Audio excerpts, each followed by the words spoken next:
Good morning, everyone. Welcome to this new appointment of the 40 under 40 lecture series on combustion.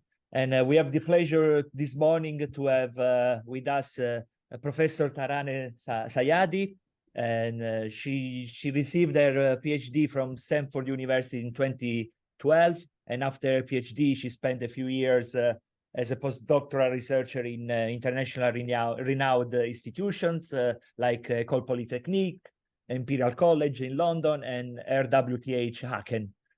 She held the position of Chargé de Recherche at the CNRS at Sorbonne University from 2018 to 2023. And just recently, she told me that she was awarded a chair professor position in scientific computing at the Conservatoire National des Arts et Métiers Paris, CNAM, and she will start soon this position in January. And but she still holds a position of a research group leader in Aachen. And her research interests are in high performance computing, data-driven model design and model reduction, and optimization of interfacial and reactive flows. It's a pleasure to have you here, Taraneh, and looking forward to your talk. Please, the virtual floor. I give you the virtual floor. Thank you so much, Salvatore. And thank you, everyone, for joining this e-lecture series today. Please let me know if there is any problem with the connection or you don't hear me very well. If you have any questions also in the middle of the talk, don't hesitate to ask. Just a quick, I was explaining to Salvatore a quick introduction of what I'm going to talk about, actually, because it might not be a very common topic in traditional combustion communities. But we had some nice new results with data-driven modeling, so I decided to change a little bit. So my original talk was supposed to be on biomass and doing uncertainty and sensitivity analysis on biomass. If you're interested in that, let me know and we can discuss further offline. But the topic of the talk today is going to be a data-driven modeling of reactive flows, high-speed flows in non-equilibrium. Before starting, I would like to also thank all the contributors to the talk today. So, of course, my PhD student who has recently defended, and also my colleagues from Imperial College, from Onera here, who had a large impact on the progress of this project. Okay, so let's start. Let me see. Okay, so for those of you who are not familiar with high-speed flows, why do we have reactions and why reactions are important in high-speed flows? So high speed, it means that you have a velocity of free stream that is much higher than the velocity of sound. So it's the Mach number. So the Mach numbers that we are talking about is around 10, 15, so very, very high speeds. And that type of speeds happen when you have atmospheric re-entry. Okay, so here, just for you to explain why these reactions and why these non-equilibrium events happen. Here's an example of a Falcon space shuttle from SpaceX. Some of you might know that in a SpaceX, they try to land the boosters, so retrieve the boosters. What they wanted to do in the recent mission that they had was also to retrieve this little thing on top. Okay, so the idea was that basically which is called the fairing, as the fairing goes through the atmosphere, it comes in and there's going to be landed on a ship and everything's going to go well. So this all looks nice, but then this is where the starting things come from. Let's see if the video plays. So you see, this is actually provided by SpaceX. This is the video from the fairing, if you see it, and you at some point you see you have all the flames that are here. So the whole thing goes on fire, right? And then you have a plasma trail that comes here, the whole flame, the whole reactions that are happening, and that happens with all the re-entry vehicles because of the very, very, very high temperatures, right? So the reaction basically is due to the very high temperatures and the whole thing goes on fire. Okay, so what we want to see here, let me see what happened to my, weird. What are the phenomena that happen here? So first of all, you have the fairing. So this is the top thing that we were looking at. And you have the usual suspects. Of course, you have a big shock wave that develops on top of it. This is a big bow shock that changes and elevates the temperature. Then you have, of course, the separation, you have boundary layer transition, you have the recirculation zone. So all of the things that you have in a complex flow phenomenon. But then on top of that, you have the reactions, right? So you have dissociation of the flow because of the very high temperatures. You have the surface that starts reacting. So you have heterogeneous reactions, you have homogeneous reactions. And because of the very, very high speeds, everything is at non-equilibrium because the combustion and the reactions, they happen at the same time scale as the flow, okay? So if you look at the little boundary layer that develops here, you have the temperature profile, the velocity profile, but you have also composition of species and radicals that appear near the boundary layer. And then if you have ablation, there is also carbon-based materials that are reacting on the surface and introducing methane, and all the other species into the flow. Okay, so it is a different context than the usual reactive flow LOMAC, but the same type of features actually happen. Okay, so the first question we want to ask is how to accurately simulate these type of flows when we are in thermochemical non-equilibrium. Okay, so a little bit on the first principle equations. Probably most of you know these equations. The governing equation is actually the compressible Navier-Stokes equations because we are at high speed, so we have to account for compressibility. So when we are looking at the compressible Navier-Stokes, the conventional way that we formulate it, so the continuity, momentum, and the internal energy, this is what we call the thermally perfect gas formulation. That means that the gas reacts as an ideal gas, doesn't react, act as an ideal gas, and we have the simple compressible Navier-Stokes equations. So what happens next is that this probably you know from combustion, is that when we add finite rate chemistry, when the gas is at chemical non-equilibrium, then we add another set of equations, which are the equations for for each species mass fractions, and of course you have source terms that come in the species equation and also in the internal in the total energy equation. Okay, this we know also, but then when you increase the temperatures even a bit more, you end up at thermal non-equilibrium because the transitional temperatures of the flow, the actual temperature that we close the equation with, this is actually not at equilibrium with the vibrational and electronic temperatures, right? So you have two different temperatures in the flow. Usually people use two temperature models. So you have to add another set of equation for the vibrational energy of the molecules. Okay, so this is the full set of equation, and of course the ideal gas equation, the equation of state, that doesn't apply anymore. So you have to close the equation with real gas state equations. Okay. So for the purpose of this talk and for all the modeling things that we're going to do, I'm going to concentrate on the finite rate chemistry. So the flow is going to be only at non-equilibrium in chemical sense. So we have this set of equations to then model. We forget about the two temperature model. Okay.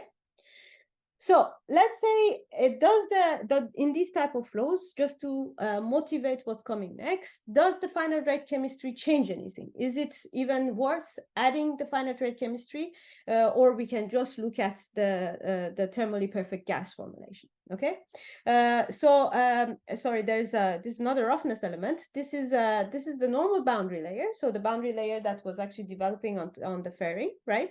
What we want is we add a little bit of disturbances here to make the boundary layer go through transition. Okay, so we want to see if the transition process is affected by the finite rate chemistry or not. Okay, so if you're a little bit familiar with instabilities and how we look at the growth of perturbations, we look at growth rates, right?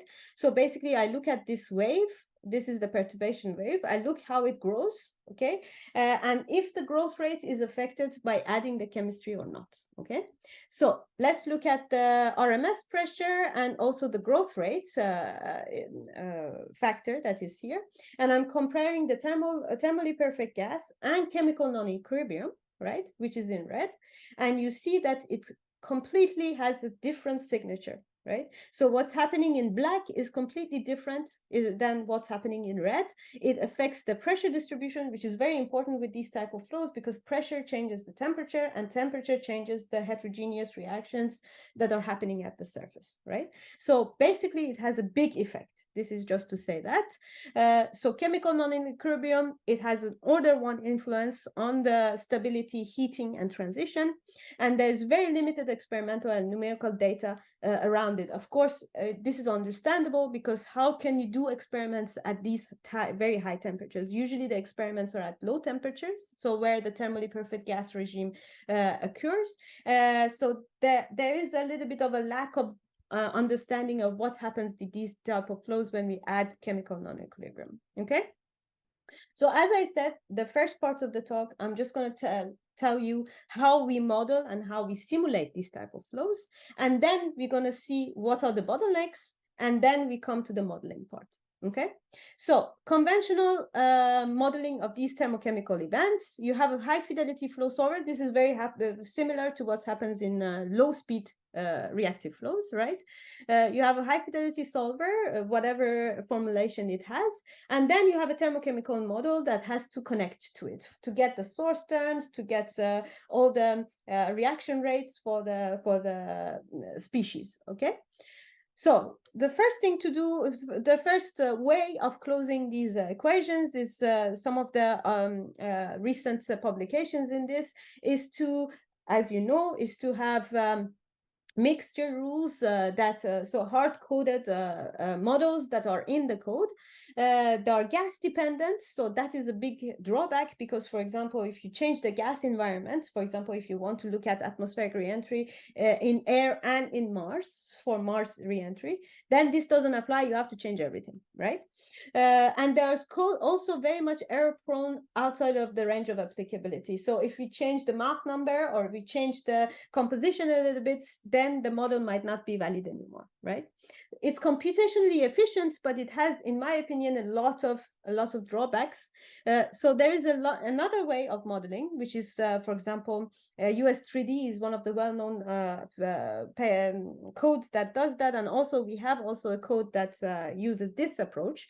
Is you have your CFD solver, and then you have a model which is which is derived from molecular dynamics, right? So, for example, Mutation++, it's a library that solves the Stefan-Maxwell equations, and you get the right viscosity, you get the right source terms for whatever variable composition or air mixtures that you might have, okay? So it's very generic, okay?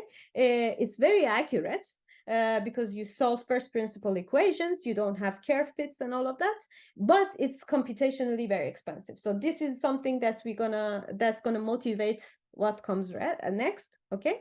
There's also another approach, which is DSMC code, which is a code that basically solves for molecules. Okay, so you solve for the molecules and the collision of the molecules. So there is no model underneath, because you're solving for the full equation. But of course, there is a very, very, very extreme cost, as you can see, because each molecule has to be captured. The collisions have to be captured, so they usually happen in a very, very rarefied regime. And when you're not very rarefied and you're basically at the continuous regime, these things become very, very expensive. Okay, so I would say the approach in the middle is the good balance between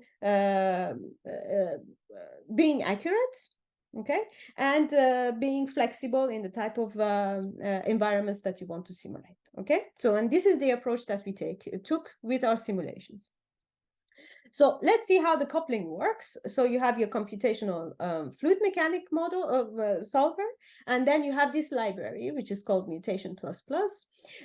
So you have local state vectors, you have the density, you have the energy, and you have the partial density of all the species. You feed it into the library. The library solves the coupled set of equations, Stefan Maxwell equations, and then it feeds you back all the diffusion coefficients, the reaction rates, the enthalpies, the viscosities, all the things, the physiochemical properties that you need to close your equations that I just presented earlier. Okay, so this is how the mutation gets coupled to the code. And then, as you can see, it's a local input-output relation. Right, you input something to the library, it dumps out whatever you need, and the user inputs are mixture components. For what I'm going to present today, I'm going to use the AIR5 model. So you have 5 species that you feed in. You can do AIR11, you can do anything. You can even do low Mach combustion equations with this. So it's you can have very large log mixture components. But for the purpose of the talk, we stick to this one. And then you have to choose a thermodynamic model, right? So the real gas equation of state to close everything, okay? So this is our framework. But let's see how this will perform in an actual simulation. So what we are interested in are 3-dimensional real scale equations, because as I said, the experiments are very expensive. So at high temperatures. So what we want is a predictive simulator that we can use to predict these type of flows, right? So let's say I take a canonical case. This is even not so complicated, right? If you agree with me, this is a jetting crossflow, right? So we have a jet, and this is, for example, when you have on the capsule, when you have jets that come out to correct the course, for example, this is what happens. Okay, so you have a jetting crossflow. The jet is actually coming in, and then you have of course, you have high speed, so you have a very large bow shock that comes on top of the before the jet entry, and then you have the breakdown, and I will then explain what are the different features. So then you see, this is your geometry, and then if I want to simulate that, well, of course, we want direct numerical simulations because we don't even know what these flows are like before we model them, right? And you see, you need about a billion grid points. This is standard to model this, okay, or to simulate this. So we have done that. This is the numerical trillion. You have a good comparison with the experiments, and this is the type of features that you usually see. Okay, so of course you have the bow shock here, and then you have the Mach disk because this is actually a supersonic jet that is coming in, right? So you have the breakdown of the shear layer, and you have little shocks that appear in front of the separation bubble, right? So you see there are lots of features that are happening. These are important to capture, and as I said before, chemical finite rate chemistry is probably going to impact everything that we see here. Okay. So this is the cold case. What we wanted is to simulate then the hot one, okay, or the high temperature one. So what is the issue? The issue is then what motivates what comes next is that for the baseline, which is the TPG, it uses about 8 million CPU hours to just do one flow through time of these simulations. What we want is to gather statistics to see how the dynamics evolve and all of that. So we need realistically much more than this, right, to do all the analysis. Now, if we were to do chemically reactive jets of this configuration, you see we need at least 6 times more of what we need with the TPG model. Okay, and this is really then the bottleneck, is that these simulations are possible. We have an accurate tool to do that, but they are so expensive that we cannot realistically simulate a lot of different configurations. We need a lot of compute time for that, right? And then, of course, if you want to do design and all of these things, they are completely out of scope, okay?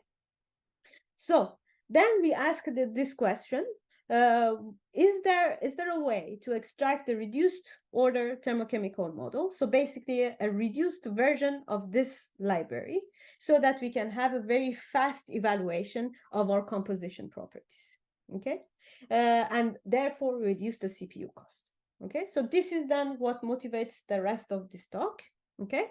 So what we want is to replace this library that gives us all the source terms to close the Navier-Stokes equation, the compressible form, with a reduced order model that is very cheap, but as accurate, okay? So this is important to consider, because this is different.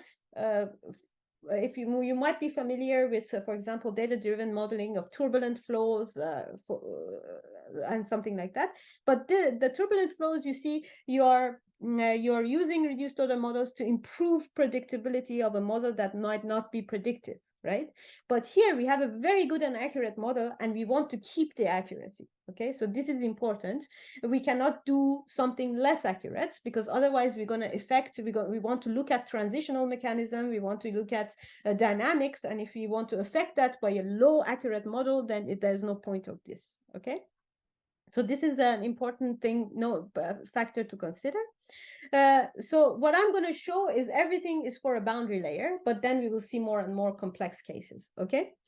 So the first question, first of all, before even seeing how this thing works online, is to how we can offline train an efficient and accurate model. So basically, if I have the thermochemical properties that comes from here, can I have a reduced order model that can do as accurate? Okay, this is an offline training process. Okay, so what is people do these days? Not to be critical, but you basically take an artificial neural net, right? Any type of net, feed-forward net, and then you just say, okay, I have input, I have output. Let's just do, define a loss function and see what this thing does, okay? So basically use a neural net as an interpolator. This is what you're doing, okay? So let's do the same thing as the first step. This is a very standard neural net, ReLU activation function that we use Adam optimizer, 500 weights, okay? We cannot use, there is a reason why we cap it. And then there's 500 epochs, okay? So this is basically a standard neural net. So let's see what happens. You have the boundary layer, okay, from the plots that I showed you before. So this is the edge of the boundary layer. You have the contour plots for the temperature. So you see the temperature goes all the way up to 4,000 Kelvin, okay? And then, but here it's about 800, and in the free stream it's even less, okay? So you have a very large change in the temperature coefficient. So what I'm comparing is the error in the temperature, but all the other things, so the errors in species and diffusion coefficient and all of that sort of follows this, okay? Everything is driven by the temperature. So we have at most about 3% error here. And this is actually quite a bit for these type of flows, because what happens is this type of error in the temperature actually changes the boundary layer height, okay, and is going to completely change the stability characteristics, because as we know, the base flow is what derives the evolution of these the stabilities. So if the base flow is not predicted correctly, all the rest is not predicted correctly, okay?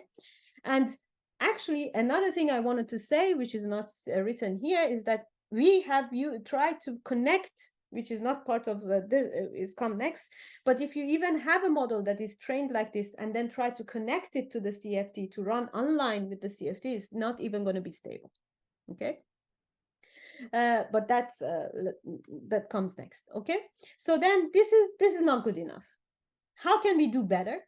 First of all, as I said, the neural net was used to do an interpolation, right? So why not do an actual, use a good interpolator, which is a radial basis function interpolation, and then construct it in the form of a network, because then it's easy to learn. Okay, so basically, if you're familiar with radial basis functions, these are interpolation. This is an interpolation procedure that doesn't require a mesh. Okay, so it's a mesh-free interpolation. And it uses the distance between the centers defines. So if you have a manifold, for example, you define certain centers on this manifold, and then whatever point you want to interpolate, you define a distance of that point with respect to the center, and then define a kernel for each center, and then you're done. Okay, so you need a kernel to fit the manifold. You need a center to put the kernel on top of the on that center to build the manifold, and then each point is going to be the interpolation is going to be defined by the distance between the closest centers. Okay, so basically the kernel function, the distance function, and then this A is basically the interpolation coefficient. Okay, and then linearly everything is added. Okay, so this is an actual mathematical description. You can actually you can describe that in the form of a network, right? So you have the X, which is the input, you have the Z, which is the output, the interpolator, and then you just define one layer, okay, of the network, which is the radio basis. The activation function is actually the kernel, is the radio basis function layer, okay? And each centers, where do we, if we have a manifold, how do we define the center? Is a k-means algorithm. So if you know k-means is the very standard way of defining clusters.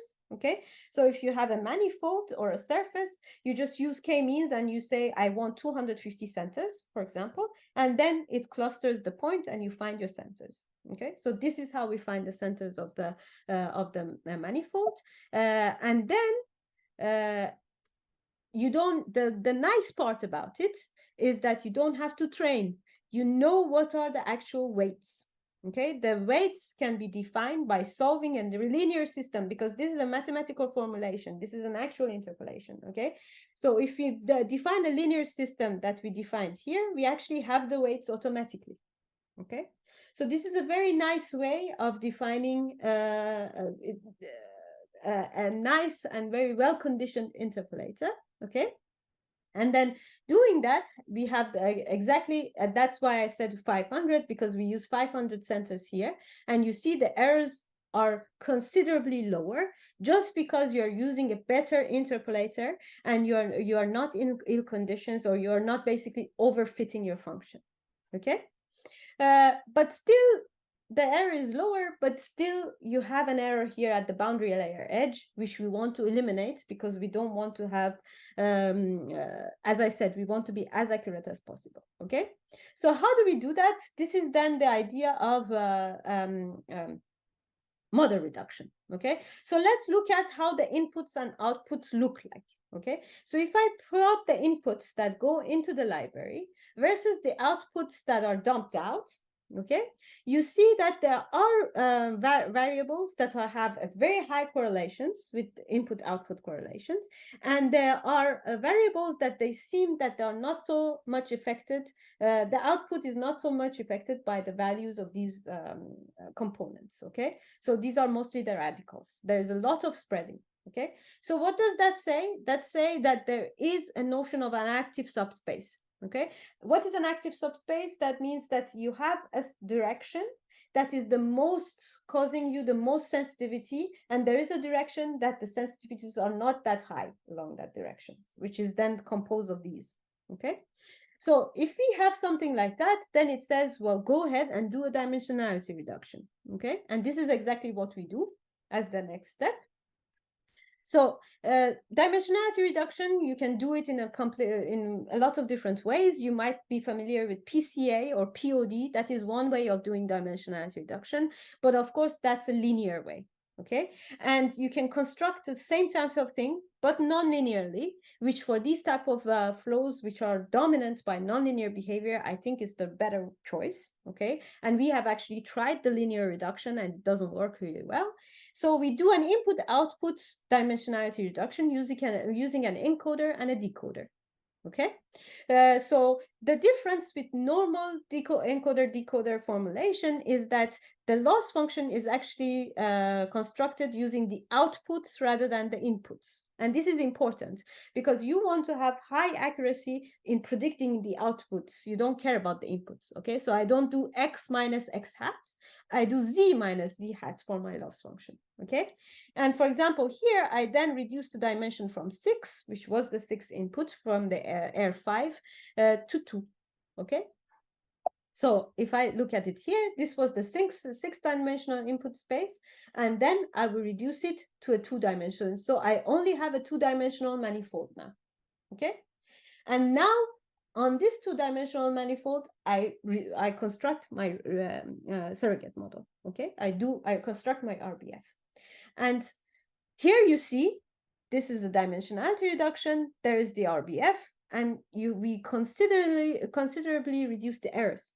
And this is not a surprise, because what's happening here? You're interpolating a lower dimensional manifold. Okay, interpolation. You're removing the curse of dimensionality, which you might have heard of, is that when you're interpolating on a high dimensional manifold, of course you need more centers. The interpolator has a more difficult time to span the full space. But if you reduce the dimension, the centers will span a smaller volume, right? So you construct a much nicer surrogate. Okay, and that's why you improve the error. Okay, so at this point, this is only pretty much unsupervised learning. Okay, we haven't infused any physics into this, right? So let's see if we are at the end engineers, right? We know a little bit about what is the physics, underlying physics of the problem. And I think it's in these type of, when using data-driven techniques, we should always be aware that there is some knowledge to be given to the modeling, to the model from the physical point of view, okay? So if we look at just the boundary layer, this is the temperature profile, and the lower manifold, right? So this is the input, and now this input is on a lower manifold. You see that there is a separation by color, okay? And what that says is that the high temperature areas are separated from low temperature areas. Okay, so from combustion, what we know is that the high temperatures is probably where the reactions are happening. Low temperatures are probably frozen. Okay, so let's try to cluster them. Let's separate the different dynamics or different physics in the data-driven model. So clustering, as I said before, we have used it once before, if you remember, k-means. But k-means is not the best, because if you know the clustering technique of k-means, you have to use, you have to give it the number of clusters. You have to say, take this manifold and find me 2 clusters out of it. Okay, this is not what we want, because we want it to be the algorithm to figure it out by itself, right? Because then every time we have to give the number of clusters a priori. So there is an alternative of k-means based on graphs, and this is a Neumann algorithm, okay, which doesn't need the definition of the number of clusters. This is the only thing. It's a clustering algorithm which you don't have to define the number of clusters a priori. So applying it to this manifold, it finds us 2 clusters.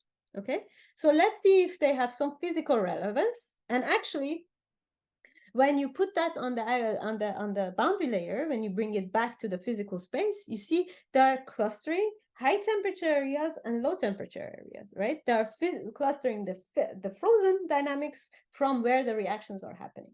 Okay, so there is some physical sense in the clustering, and so we do that. We separate. Why? Because the type of surrogate or the type of model that you have to develop for the frozen chemistry is not the same as when the non-equilibrium chemistry is happening, right? So you're better off separating the two and doing 2 different models. Okay, so we train an RBF on each cluster separately. You will end up with a higher accuracy of your surrogate. Okay, and this is exactly the case, because if we compare the model that was defined on 2 clusters on a lower dimension with 500 centers, you barely see a difference with an actual data. Okay, so this is our then standard for the training of the model, right? So we say we have done an offline training. We did a dimensionality reduction, clustering, and we built the surrogates. And now we have a model that offline is as accurate as what we had for the truth, let's call it. Okay, but we are not done yet, right? We just did an offline training. What we want is to be able to connect this model to the solver. Right, so what we want is to break this link and have the model predict all the thermochemical compositions for us in the Navier-Stokes. Okay, so what do we need for that? So we had some data. So if you look at the dots here, this is the data that was used to train the model. if you see there's no mesh relation on this, right? So if I want to evaluate these values in a mesh related CFD, right? So I'm going to have to probably evaluate where there's no data. Okay. So how do we do that? How do we do that step of reevaluation? Let's say I have a point that I want to evaluate the composition for. It's easy. I have the encoder that I trained. So I just feed it in. I get the value in the lower dimension. Then I train a random forest classifier. This is just a classifier to tell me, because as you remember, we have a cluster, right? So we clustered our space away. The classifier has to tell me this in this value in the lower dimension, does it belong in the first cluster or does it belong in the second cluster? Okay. So as you're doing the clustering, you can also the same time train a random forest classifier, okay, to say if you're in one or the other. And then if you find yourself in one and the other, you just call the RBF, the surrogates that you trained, and you evaluate the physiochemical properties and you send it back to the solver. Okay, so this is how it works, the coupling. So let's see if this thing is actually stable. This is the main test. The first main test that you should do is these things are actually stable. Okay, so we used it back in the boundary layer equation, in the boundary layer configuration that we had before, and now everything is evaluated by the data-driven model. Okay, so here you see the mutation, which is the truth in lines, and the data-driven is the CFD running with the data-driven model, giving us back the values, and you can see it perfectly matches the truth. And this is what we wanted, because we wanted it to be completely accurate. Okay. And is it cheaper? This is also another important question. And you see, this is the truth. Okay. Scales linearly because it scales with the number of, as you know, all of these evaluations are local. So if you increase the number of grid points, it's going to increase linearly, the cost. But there is a drop in the cost of about 70% as the number of grid points increase. So both models scale linearly, with the data-driven model being about 70% faster.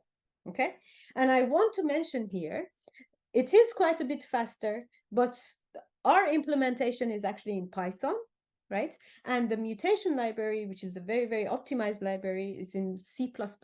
Right? So we are comparing a non-compiled language to a compiled language, and we are still faster, about 70%. So I think this is quite an achievement. Okay. All right. So let's see. That was a very simple configuration. Let's see how this worked with the shock boundary layer interaction. So again, this is the same boundary layer as before. Now there is an oblique shock that is hitting the boundary layer. Okay, as it hits the boundary layer, you create a recirculation bubble, right? So it lifts the boundary layer up. Then, because of the recirculation bubble that is created, you have a reflective shock, right? And then you have an expansion fan, and then you have another shock that develops on the back of this expansion fan. Okay, so I would say this is a much more complex configuration. And then, as you can see, if going back and forth, this is comparing the ideal gas, so low temperature, to a high temperature simulation, and you see it changes completely the location of the diffraction shock, the size of the boundary of the recirculation bubble. So as I said, finite rate chemistry really changes everything in these type of fluids. Okay. And the reason for that is that the reaction is actually happening in this is the mass fraction of the O radical. And then you see that reaction is actually happening inside the recirculation bubble, right? So what it's doing is contrary to a low Mach combustion, these reactions are actually endodermic, okay? So they're taking temperature or heat out of the flow, right? So they're making the recirculation bubble less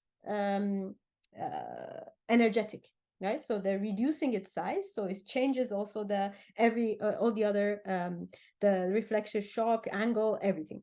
Okay. So let's see how the model does. So if we apply the same algorithm, this I think is where the clustering algorithm really, really shines. Okay, because as you can see, you have so behind what you see in black and white is the Schlieren. It's just for you to see where each features of the flows are. So you have the incoming shock, you have the shock on the back of the separation bubble, you have the expansion fan, and then you have the other shock that is at the reattachment zone. Okay, so what happens in the algorithm identifies thermochemically 3 different clusters. Okay, so the cluster that is green is actually frozen. Okay, so there is not much chemistry that is happening. Then, of course, there is a shock, so the temperature raises a little bit, right? So there is a little bit of chemical reactions. Then you have expansion fan, this temperature lowers again, there's frozen, you have another shock, reaction starts happening. And of course, because we use adiabatic boundary conditions, the temperatures at the wall are very, very high, right? So then you have the bulk of the reactions happening inside the boundary layer, right? But the little bit of a region where you have the recirculation bubble, again, you become frozen. Okay, so algorithm determines thermochemically you have 3 different clusters, but they could be in different regions of the flow based on where the reactions are happening. Okay, so in the closed loop simulation, again, the flow, the data-driven model is stable and is actually quite accurate. You have the exact same behavior as the truth. Okay, so this is all really nice. But then we get to the point where you ask a question, which I think you should ask for all the data-driven models. Is this thing predictive? Okay. And with what a simple answer to most of the data-driven model approaches is that it's not. Okay. Why? Because these models, they cannot extrapolate. Okay. All of the different things that we did was on the back of an interpolator. Right? So of course they can interpolate really well. If they have seen the data, then they can we can assume based on the results that they will be quite accurate. But if there is a flow phenomenon that they haven't seen, then they're going to be really bad. Okay, so where could this come from? It could be that there is a missing physics in the training. So for example, let's say I didn't have DNS data. I used self-similar solutions, okay, which are a very cheap way of, if you know, for example, Blasius solution, which is predictive in a low MAC case, but when you have high temperature because of the addition of diffusion, they are not as predictive, okay, but they are very, very cheap. Right?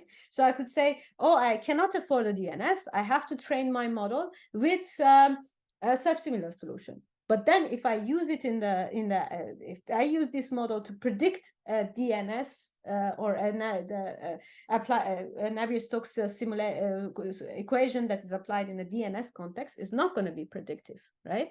Or let's say I had a model that was trained in a steady case, and I want to include or add instabilities and go all the way to turbulence. It's still not going to be predictive, okay? Or I changed flow parameters, okay? So what do we do? People, what they have done, this is mostly what people have looked at this, it's been in a 1D or a 0D context, is that generate a lot of data, right? So basically, let's take this case of different flow parameters. You generate data for all of these flow parameters, and then you train the model, okay?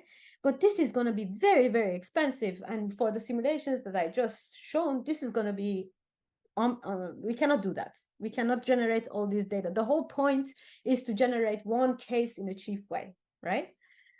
So training from expensive data is out of context here, okay? So what else can we do? So this is then what we call active learning, okay? So active learning is basically you have your model, you connect it with the simulation, but if the model is going to signal the fact that, oh, here I don't know what's happening, it's out of my training range, okay? So if there is a signal like that happening, we do an on-the-fly adaptation. So we say, okay, we try to gather some data for the cases that the model hasn't seen on the fly to train the model on the fly, okay? So this is what is called an adaptation on the fly. Okay, so this is the reason why this is economical, is that you have limited data training of the model. You don't have to generate data across all ranges. You just do a data that the model needs, okay, to recreate the scenario that you want. Okay, so the full algorithm, if you're interested in, is called run-up. reduced order nonlinear approximation with active learning procedure. And it includes extrapolation detection. So first of all, we have to detect that the model is extrapolating. Then we have to adapt the manifold, right? The radial basis functions. And then we have to retrain, all right? So I'm going to explain these three different steps. And then we're going to see how this works in an actual context, okay? So extrapolation detection. Actually, for what we have for the RBF that we train, this is very, very simple. Why? Because as I said, radial basis functions are distance functions, right? So basically, you have the already compute the distance with respect to each center, okay? The only thing you have to do is to say, okay, I put a flag. If this center, new center that is coming in is too far away from all the other centers that this RBF has been trained on, I'm out of the trained manifold. Okay, so let's see how this works. Let's say I use for the boundary layer that we just saw a self-similar solution. Okay, so if I create the data from a self-similar solution, my reduced manifold is actually this black one here. Okay, so this is the data from a self-similar solution. The actual DNS is the one that is red, where you don't see the whole of it because it's hidden by the blue, but the red manifold is actually this one. Okay, so you see that the model that is trained on a self-similar solution doesn't know all the states that exist in an actual DNS. It doesn't know this part. Okay, so the first thing we have to know is that we are here, so we are extrapolating. And if you use this algorithm, you see the blue parts are flagged correctly. The algorithm understands that these nodes or these centers, it doesn't know what to do with. Okay, it's out of the training range. Okay, so first thing is to flag these, which is done correctly here. Okay, so once you flag them, what do you have to do? Once you flag them, you say, okay, these were the centers for the RBF before. Now you have to increase. You have to move into the region that you haven't seen, right? So this, we do that with the I-line K-means algorithm. This is actually a very old algorithm. It's from 1965. But it's a very nice one. It works really well. So we used k-means, right, to find these centers. What we want to do is to add centers to the k-mean from the data that is coming in. Okay, so the way that it works is that you find the closest centers, and here you see how they are developed as the data is coming in, right? If the center is too far away from the other ones, either you move it or you introduce a new center. Right? And as you see that as the training is going on, you add more and more data in the region that you haven't seen, and you create more and more centers, and you increase your manifold, right? So we detected extrapolation, we increase the manifold, but now we have new centers and we have to fit a surface, right? So how do we do that? As if you remember from when I introduced the RBF, we said the RBF is actually a linear system, right? The phi was basically the kernel, the distance function. A were the weights of the network, and F was the interpolant, was basically the Z, the output. And this you have access to, right? But adding new centers, we now added these three blocks to this matrix. Okay, so I had an NR by NR matrix. This was my original, let's say 500 nodes that I trained my network with. And now I'm adding new centers to it. Okay, if at each point you need to invert this system, then this is going to be very expensive.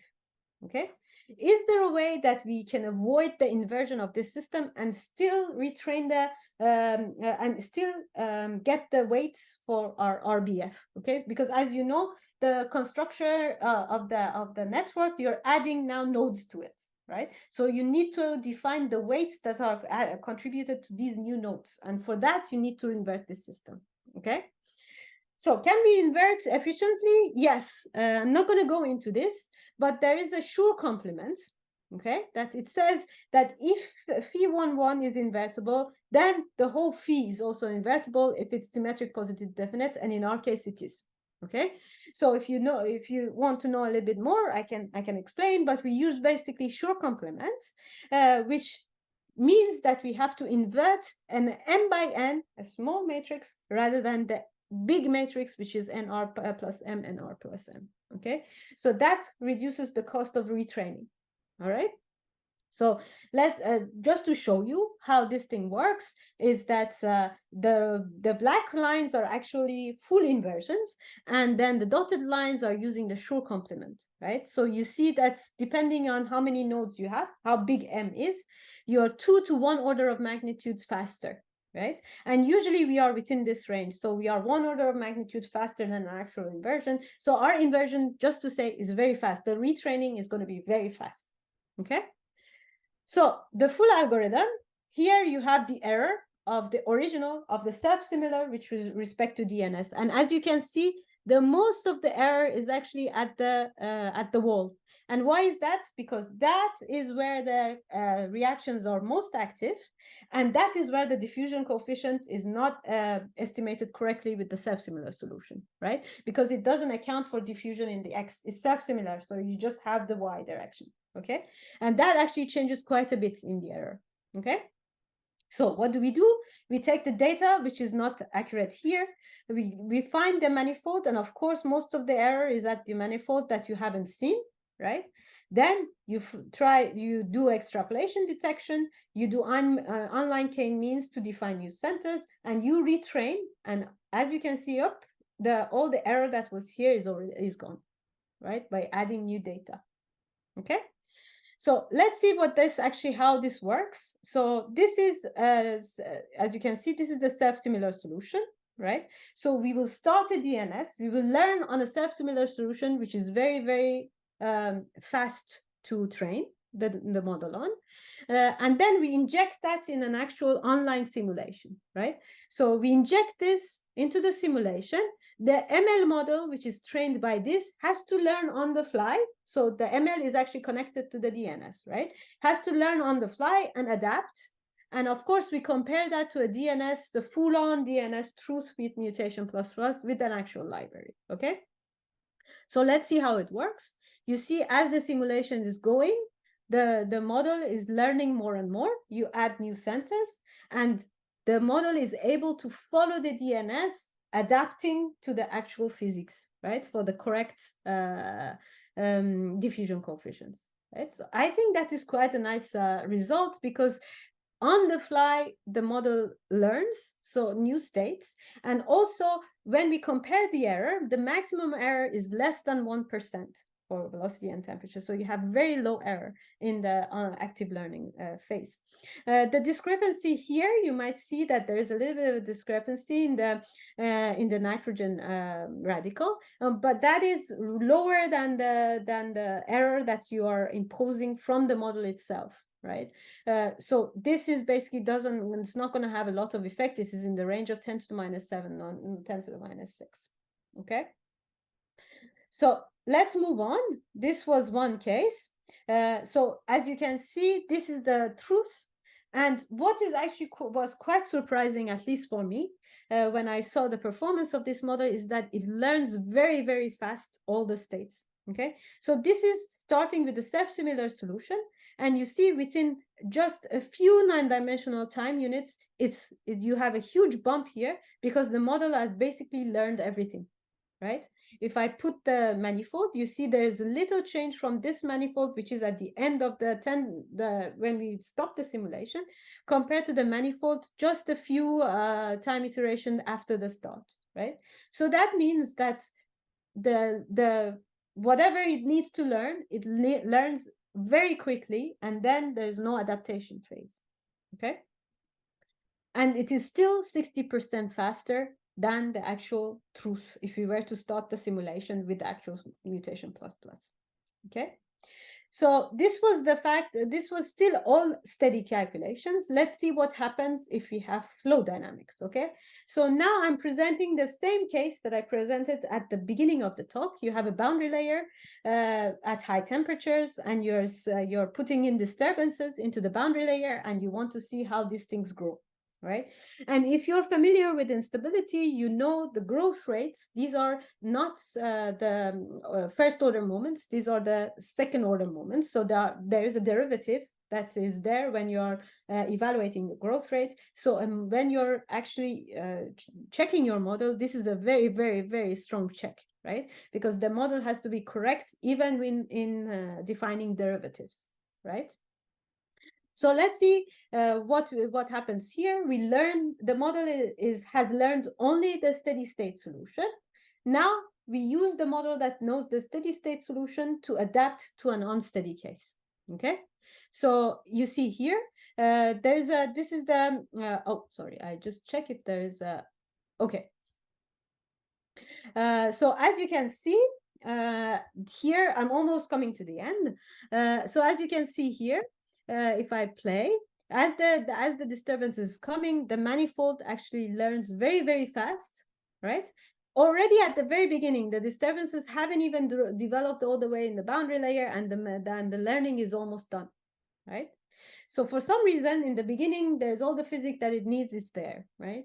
And then if we compare the growth rate, which is the one here, and the RMS pressure coefficient, there I would say that there's a very, very good agreement between what the model is providing and what the actual truth is, okay? So this is the full description of the model. And then here you see basically the performance, again, about 60% faster. And then this is what I was mentioning, is that if you look at the steady state solution and the unsteady solution and look at the manifold in the early learning phase and the late one, basically it has learned everything. So what I could here, already the training is done, right? And this prediction is done by the model that was trained here, basically, right? You see? Okay, so then this was all very simple calculations. I started the talk with a very complex case of a jetting cross flow. So if I couldn't not leave you without showing a 3D case at least, right? So here there is a boundary layer with an oblique wave and a 2D wave. So basically you're kicking this boundary layer to go transition to turbulence, basically, okay? So it's a 3-dimensional boundary layer. And this is then a real test for this model, because what we want is to start with a steady state solution, and then have it learn all the dynamics, 3-dimensional dynamics. The steady state is going to be 2D, right? So all the 3-dimensional dynamics when the oblique waves on the fly, okay? So let's see what are the features. So of course, if you do the post-processing and you look at how these things grow, how the disturbances, so you give the disturbances through a vibrating ribbon here in the initial stage. You see it's created here, and then it develops downstream. And this is how they grow, the disturbances. So you have different modes now because you're in 3D, right? So you have 0-4 mode, 1-2, 1-4. And of course, what is important, you have a 1-0 mode. So these are streaks, right, that are generating. So it's important for the model to be able to capture all of this, right? So if we use run-up and we do a training, and then we compare, you see the model actually trains all the new states, and very quickly you get all the developments of the instabilities, right? So even in 3D is very accurate and it's very performant. All right. So that brings me to the end of the talk. Hopefully I didn't talk too much. We implemented an on-the-fly active learning procedure for reactive flows in non-equilibrium. We trusted here what you saw the run-up on both transient and unsteady configuration. In all cases, it was faster, right? And it's a faster computation time, and it's predictive. So I think we basically have all the requirements that we started off with. And the way forward is basically what I showed you on the adaptivity was just on the surrogate, right? But of course, we had 3 stages of training for this model. So we can adapt also the clustering. We can adapt the encoder learning. So all of these can be done, and I'm sure it's going to improve the performance of the model. And of course, we want to transfer this computational approach to combustion, to larger mechanisms. And also, if you want to remain within the high-speed flows, you can add thermal non-equilibrium, the last equation that I showed in the beginning of the talk, ablation, so heterogeneous reactions on the surface, and of course, radiation, right? So we are applying this now to the 3D unsteady flow jetting cross flow, but all of the other developments hopefully will come also in the future. So thank you for your attention. Nobody asked any questions, but I hope there are some questions in the audience now. Thank you. Thank you. Thanks a lot for this quite interesting presentation. And I leave the floor open for questions now. Usually we let the speaker talk, and then the Q&A session is in the end. So I'm sure there will be questions. I see already one.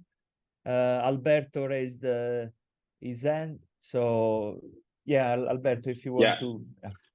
Yeah, please. Thank you for the very nice presentation. I just wanted to ask you a couple of questions. So the first one would be as to why you do the clustering after the dimensionality reduction step, because I was thinking that maybe if you do clustering on the physical space, then you are ensuring that physical information are encoded in the clustering, and then maybe you can get away with using I don't know, a POD instead of an autoencoder. And then also I wanted to ask you, how do you ensure the continuity of the solution in between clusters? Yeah. So thank you, Alberto. So for the first question, when you say clustering in the physical space will help you get away with a POD, I don't agree with that. Because even if you cluster in the physical space, you still maintain nonlinear solutions, right? So you might have different features again, but in the reduction step, I think you should go full nonlinear, okay? Because linearity, I don't think clustering can help you with the linearity and nonlinearity. Okay, so that's one thing. You will have different modes with respect to different regions, but I don't think you can. I agree that you could do clustering in the physical space, but I would suggest that you will go nonlinear in all the other steps. Okay, so why did we do in the lower dimension? Well, as you see, we are not infusing any flow dynamics here, right? So everything is input-output based on the reactive models, right? So all the inputs are actually thermochemical properties, right? And here, I don't think, as you saw, the clustering, what we saw is actually recreating the same thing as you were doing if you were to do the same thing only on the reaction properties in the physical space, right?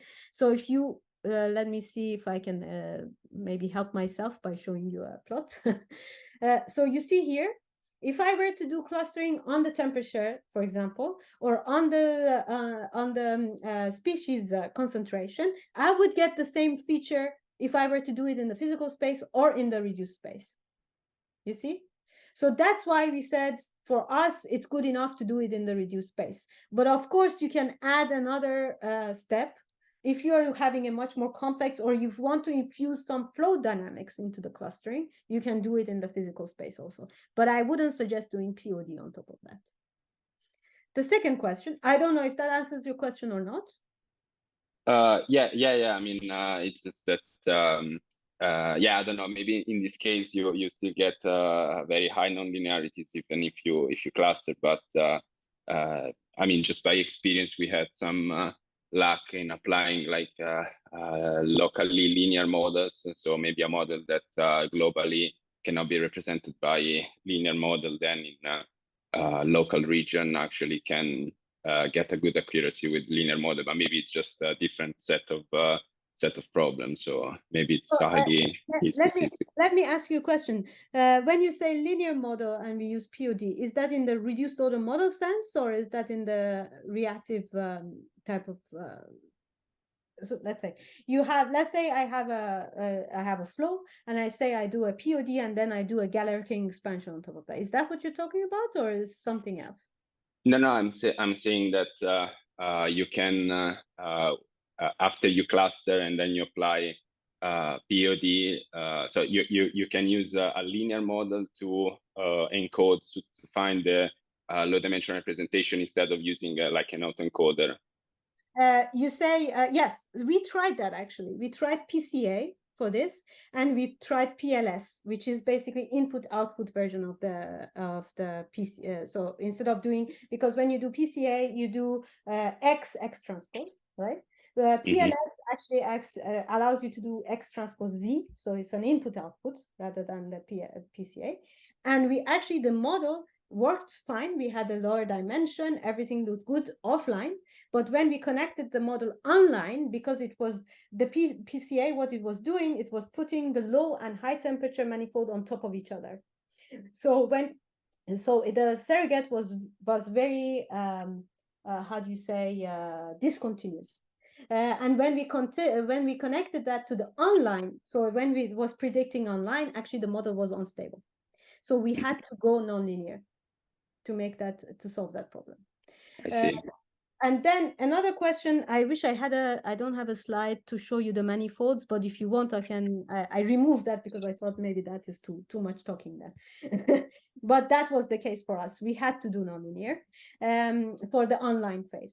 And then to continuity for the clusters, that is a very good question. So when we do a training for the cluster, we actually have an overlap of the two clusters to make sure that the clusters are continuous when you go from one to the other. Okay, thank you very much for the answers. You're welcome. Okay, thank you, Alberto. We have another question from the audience, from Matteo. Please, Matteo. Hi, thank you for the very nice presentation. I was curious about this Newman clustering algorithm. If you can say a little bit more on its advantages with respect to k-means, but also on its disadvantages, because you said it's graph-based. So I suppose it's a little bit more computationally intensive. Maybe I'm wrong. Well, it is expensive. Yeah. But the good thing about it is that, so if you look at this reference here, it has all the details for you. The thing that it does is that you create this distance matrix. Okay, so the way that the algorithm works is try to optimize these distance matrix to give you the minimum number of clusters. You see, so it's an optimization step that is going on underneath. That if you have a random, basically clustering, you want to optimize the difference between this cluster and this random cluster. So it's automatically finds an optimum number of clusters to minimize the randomness in the data. You see? I see. Do you use a subset of the data? Because otherwise you have to create a billion by billion matrix. Well, we never tried on a billion. Okay. So the maximum that we use, I mean, that is here. And I think with these type of flows, you can get away with that because you don't need that. Most of the big solution. Okay. So the maximum was about 1,000 by 1,000, and this, I have to say, was the most computationally expensive part of this algorithm. But I think it's worthwhile because you do it once, right? And at the same time, you also train the random forest classifier. You see, so you do two things at the same time, and then you're done. You don't have to worry about this anymore. So it's a one-time cost. Thank you. No worries. Thanks, Matteo. We have another question from the audience, from Camila. So please, Camila, please. Hello, thank you. It was a very fantastic talk.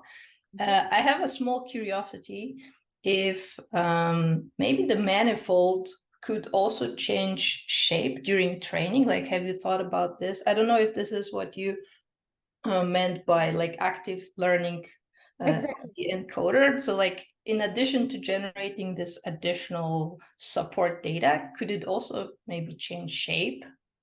Well, this is exactly what's happening. So if you look at this here, let me go from, so when we do the training, for example, with the subsimilar solution, we start with this manifold, right? With the black one, and we have to adapt to what it is, the red one, right? Or red plus blue, okay? Sorry, the red is under the blue, the rest of it, okay? So we are actually changing the shape of the manifold, you see? Right. So what happens with the active learning is that it's understanding that, oh, I have to increase the manifold in this direction, right? Right. So it starts adding clusters. But as you said, this adaptivity is only on the low dimensional manifold that is happening. So if there is anything that has to be adapted in the encoder stage, we don't see that here. Right. This is something that we can definitely add to the algorithm, that maybe the encoder should be adapted as well, so that you come up with a complete different type of manifold, right? Okay, thank you. No worries. Thank you, Camila. Do we have any more questions from the audience? Oh, okay, yes, we have one from Diwakar. I hope I pronounce your name correctly, please. Yeah, thank you for your interesting talk. I have primarily two questions, I would say more out of curiosity. One is physics-based and another is based on your data-driven model. So from physics-based, I have read somewhere that I see that you have primarily used perfect gas kind of assumption, or maybe that's what you have simulated. But in some cases, I have seen in certain conditions, the compressibility factor goes to a factor of 1.2, 1.3 for real gas. So do you think that these cases, like the cases you simulated, assuming thermally perfect gas, was just for the cases you have taken, or in more real scenario, this real gas effects like the cubic and all these things are also become important? So let me answer this question, and then I will let you ask you the second one, okay? Because then I might forget what the second one is. So actually, we don't do at all perfect gas. Now, maybe I wasn't clear, but all of these simulations are done with real gas models. Okay. That comes directly from mutation. Okay. And that was the whole point, is that if you do a real gas, actually you're not going to be predictive, because the temperatures are so high, and you're so in the ranges that you are, the real gas doesn't apply anymore. You have to do, and actually the diffusion coefficient that you have is also multi-component diffusion. So it is everything is sort of you cannot make a lot of simplifications, let's say. You have to, and that's why the tabulated chemistry becomes very expensive. Well, it's not tabulated because it's evaluated by the software, but it becomes very expensive because it has to account for multi-component diffusion, non-real gas effects, and all of these things, right? Okay. Go ahead. Now the second part. The second question is, recently I have also come across a new, I would say, a paradigm. It's not very new, but 5-6 years of physics-informed neural networks and deep nets. Yeah. So my question is, how do you see comparing your methodology with this new approach in terms of primarily computation, especially when you say that you have, the objective was to simulate for very, let's say, for 5, 10 configurations or even more for optimization, all these things. Yeah. So this is, I would say, just more of a perspective question, I would say. I have to be very cool, very, very careful here, because I know a lot of people are into pins. Yeah. So let me choose my words correctly. No, I'm a very naive beginner, so you can say whatever you want. For me, it's everything is... There might be in the audience, so I don't want to offend anyone. So just for everyone to know, pins are physics informed. The difference it is that when you do the minimize or the loss function, you add physical constraints from the operators, right? So you don't have only the data, you also add whatever physical aspects that you want or physical operators that you want to minimize here, right?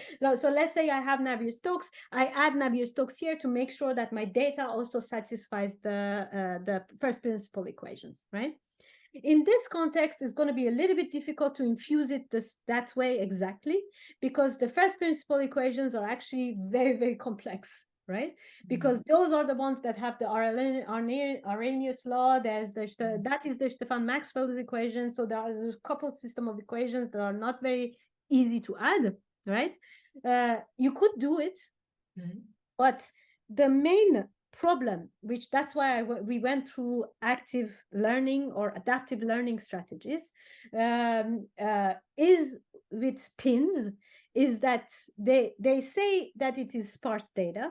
It is sparse data because, of course, you don't have the full TX resolution, but you still need quite a bit of resolution in time, right? Okay. So I think it is not as data limited learning as we have here. You see, because you have to add, if you want to learn a pin, actually, one of the things I think I cited. Yeah, I saw one paper of.